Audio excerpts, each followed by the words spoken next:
A very warm welcome to you. It's 2 p.m. here in Moscow, and this is RT International with the very latest world news update. It's good to have you with us.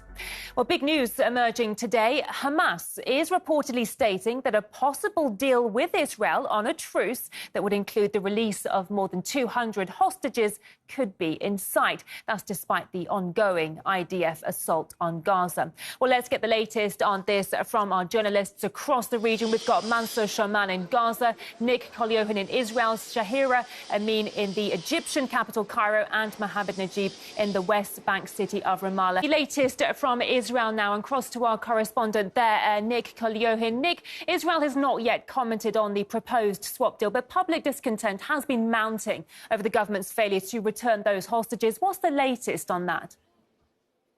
So the right wing of the Israeli government already is not so satisfied about this deal of swapping between Israel and Gaza Strip, because they are saying we did it before with Gilad Shalit. It was an Israeli soldier, and in exchange for him, Israel released more than 1,000 Hamas terrorists, as Israel calls them, and one of them is the head of Hamas right now, and we saw what he did with his people on the 7th of October. So in Israel, there is a dispute because some people believe we should, first of all, to destroy Hamas, and it should be the first goal, and not to exchange between prisoners, because after that, maybe the momentum of the Israeli army and the attack will be lost, and Israel will not be able and will not have the international support to continue its invasion to Gaza Strip, and maybe these 5 days of truce will become a much longer period of time. But on the other hand, the families of the hostages, they are really happy about at least some of their children and relatives, mothers coming back home. But they expect and they want all the 240 innocent Israelis back home. Indeed. Let's come back to Nick Kolyohin in Israel now. Nick, in terms of the IDF's war efforts, how is that progressing? Does Israel look to be in a position or inclined to agree to a truce right now? IDF says that it can contain at least 5 days of truce, and after that they can continue their operation in Gaza Strip.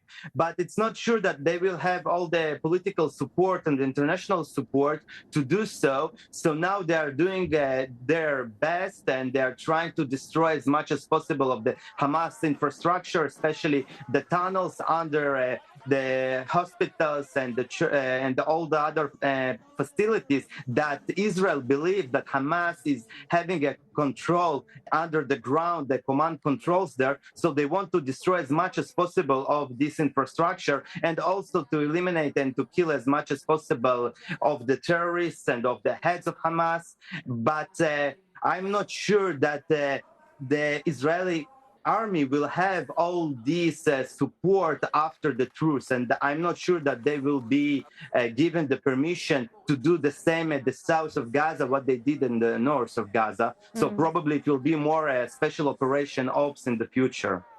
OK, let's come back to Shahira Amin in Cairo now. The suffering in Gaza continues. Where do Egyptian officials stand on the issue of evacuating Palestinian civilians through the Rafah crossing? And could that position potentially change if this reportedly proposed truce does actually happen?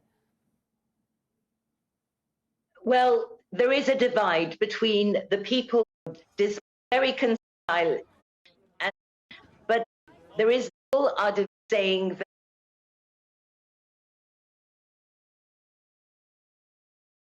that so far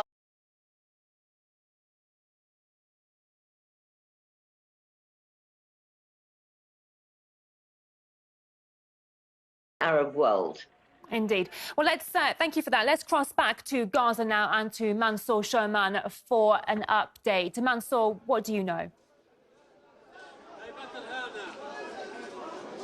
Yeah, breaking news, the Qatari foreign minister issued a statement saying that a deal is going to take place, hopefully, if not today, tomorrow.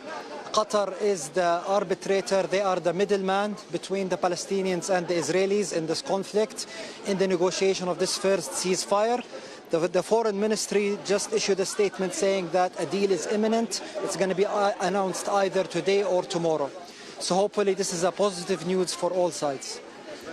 Absolutely. Thank you so much for that update, Mansour. We've been speaking to our journalists from across the region, Mansour Shoman in Gaza, Nick Kolyohin in Israel, Shahira Amin in Cairo and Mohammed Najib in Ramallah. Many thanks to all of you. I appreciate it.